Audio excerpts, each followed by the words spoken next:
I'm here with Energy Solutions, the program administrator for Illinois Shines, to talk about REC contracting. RECs are renewable energy credits, which are transferred to a contracting utility in exchange for financial incentives. There are two contract types for a project: the contract between the customer and the AV, which is not the contract type we'll be discussing today, and the REC contract, which is the agreement between the AV or seller and the contracting utility or buyer. Note that the contracting utility may or may not be the same as the interconnecting utility. For example, a project in Ameren territory could end up on a contract with ComEd. REC contracting comes into play after a project is Part 1 verified. There are both 15-year and 20-year REC contract types. Both have different versions that have been modified and updated at different times during the lifetime of the program. It's important to read and understand the specific version of the REC contract that has been prepared for your projects before you sign. Only AVs can serve as the contractual party to REC contracts. Designees cannot sign a REC contract. After Part 1 verification, the program administrator generates the contract documents and submits the corresponding batches to the Illinois Commerce Commission, or ICC, for approval. The date of ICC approval is known as the trade date. Once the ICC approves, the contracting utility will send the contract to the AV to execute or sign, which the AV has 7 days to do, and collateral is due 30 business days from the trade date, which again is the date of ICC approval. A batch is a group of applications submitted to the program that move through the application process together and are contracted together as a single product order. A batch may include a combination of project types and locations as long as the group of projects are all verified and fall under the same REC contract type. Once projects are Part 1 verified, they must go through rebatching, which is part of the preparation to submit projects to the ICC for approval.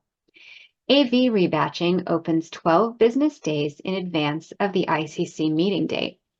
Approved vendors will receive email communications about rebatching to their chosen primary and rebatching notification email addresses. It is critical to respond to rebatching requests in a timely manner, since the rebatching period only lasts about 2.5 business days. Vendors should also mark these rebatching windows on their calendar to ensure that notifications are not missed. Rebatching is completed using an Excel template available on SharePoint and included in the information provided in the rebatching email. Rebatching is the AV's opportunity to withhold a project from being submitted or to reorganize projects into a custom batch or batches. Withholding a project keeps it in verified status, but it skips getting submitted to the ICC for one cycle. AVs may withhold a project up to twice. Next is PA rebatching. If the AV does not perform rebatching, the program administrator will default to submitting all projects to the next memo and may reorganize projects into different batches. As a best practice, AVs should not submit projects to the program if they aren't ready to receive a REC contract. It is very important that AVs review these rebatching files to ensure no projects end up approved for a contract that they do not intend to sign. Disciplinary action may result from refusal to sign a REC contract. The Master REC contract details the terms and conditions of the agreement with the contracting utility. Over time, an approved vendor may accumulate several different Master REC contracts for different versions of the contract and different contracting utilities. Each Master REC contract has a unique ID number. Underneath the Master REC contract is an Exhibit A, which corresponds to a batch. The batch can include one or many projects up to 5,000 kilowatts total. For each project within a batch, there is a Schedule A. The Schedule A details the expected price and size of each project. After the first product order is executed under the Master REC contract, subsequent batches will only be issued in Exhibit A and Schedule A's. Once a project is built, the AV can submit the Part 2 application. Upon Part 2 verification, which is also known as energization, the PA will distribute a Schedule B to the AV and utility. The Schedule B contains final pricing and sizing information, which will be reflected in the invoice. The Schedule B must be issued before a project can invoice. Projects may invoice for payment after energization when a project is Part 2 verified and a Schedule B is issued. The deadline for project energization is 18 months from the trade date for distributed generation or 24 months from the trade date for community solar systems. Extensions may be requested prior to the energization deadline. Payment structure varies based on project type and contract type. For example, under the 2024 15-year REC delivery contract, projects will invoice for the first time in the month following energization. Small DG projects are invoiced 100% upfront upon energization, and other project types are paid over a longer timeframe. Invoices for payment may be submitted to the counterparty utility on a quarterly basis. The 2021, 2022, and 2024 15-year REC delivery contracts have 3 quarterly payment cycles.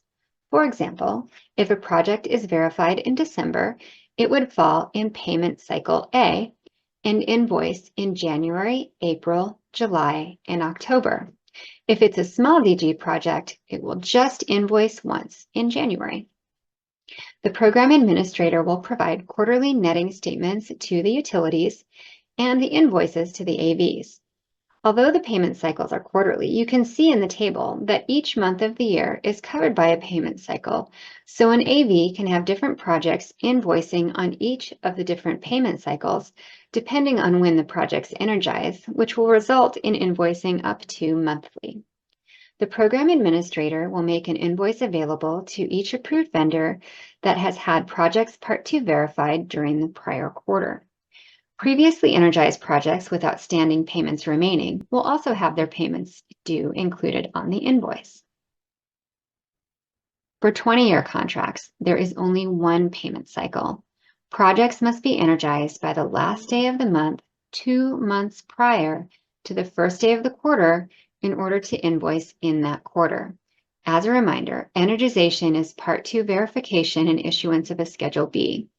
AVs should keep in mind this 2-month deadline when submitting projects for Part 2 verification to ensure there is ample time to complete that process. The program administrator provides invoices to approved vendors as a courtesy. The invoices are placed in the AV folders on SharePoint. Approved vendors can use these invoices provided to submit to the utility for payment. It is important that AVs submit their invoice to the contracting utility during the invoice period, which is the 1st through the 10th of the month, to receive payment on time. Any invoices not received will be tracked and included on the next quarter's invoice. The program administrator will not send invoices to utilities on behalf of the approved vendor. Additionally, approved vendors are responsible for reviewing the accuracy of invoices before submitting them to the utilities. Systems must deliver at least one REC from the system to the buyer's tracking registry account in PJM, EIS GATS, or MRITs within 90 days of energization for systems with an actual nameplate capacity greater than 5 kilowatts, or within 180 days of energization for systems with an actual nameplate capacity equal to or less than 5 kilowatts. Failure to deliver a first REC on time may result in removal of the project and forfeiture of collateral. It is important for approved vendors to update REC delivery information in the tracking registry at least annually to meet ongoing REC delivery obligations outlined in the master REC contract. The Schedule B outlines these obligations as well. When the last system within a batch reaches the end of its delivery term, an approved vendor may request a refund of the collateral associated with that batch. Note that the program recognizes REC deliveries based on transfer date and not when the REC was generated, also known as the vintage date. So for example, if a REC was generated in May of 2024, which is in the 2023-24 delivery year, but not transferred to the utility in GATS until June of 2024, which is the 2024-25 delivery year, it would count for the 24-25 delivery year. Or in a case where an AV delayed entering the system's generation information into GATS, the transfer date might be many months after the generation date. The generation date, also known as the vintage date, is almost never the same as the month of the transfer date. The delivery year is the same as the program year and runs June through May. REC transfer dates come into play during the annual reporting period. Failure to deliver or transfer RECs may result in removal of a project and forfeiture of collateral. But what if a system is just delivering fewer RECs than contracted? Then the collateral is drawn down, but not forfeited, although the AV is required to replenish or top up the collateral if a drawdown occurs. Drawdowns start after 3 full delivery years from the date the delivery term started. The delivery term starts the first day of the month after the date of first REC delivery. For more information about annual reports and drawdowns, please visit the Illinois Shines website and navigate to Program Help Guides, or click on the link in this deck. Thank you for listening today, and I hope that this helps you better understand the Master REC contract process. Thank you.